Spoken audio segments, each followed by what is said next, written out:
এদিকে জমে উঠেছে পাবনার পশুর হাটগুলো। জেলা কাশীনাথপুর পশুর হাট থেকে সেখানকার অবস্থা জানাচ্ছেন সহকর্মী হাসান মিয়া।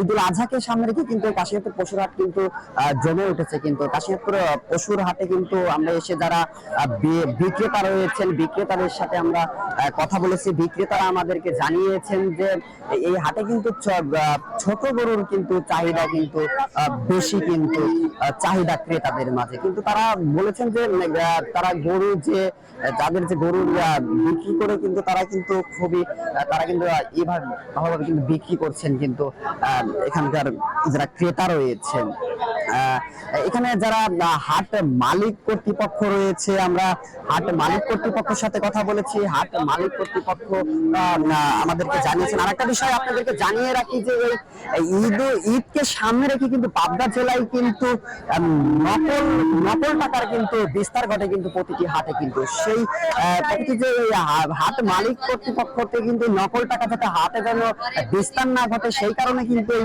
হাট কর্তৃপক্ষ কিন্তু কঠোর অবস্থানে রয়েছেন। আরেকটা বিষয় যে এখানে যে কাশীনাথপুর ফাঁড়ি পুলিশ রয়েছে, কাশীনাথপুর ফাঁড়ি পুলিশের পক্ষ থেকে কিন্তু এখানে কিন্তু তারা কিন্তু সাদা পোশাকধারী কিন্তু তারা কিন্তু টহল দিচ্ছেন এবং পোশাক পরে কিন্তু তারা কিন্তু হাট কিন্তু মনিটরিং করছেন।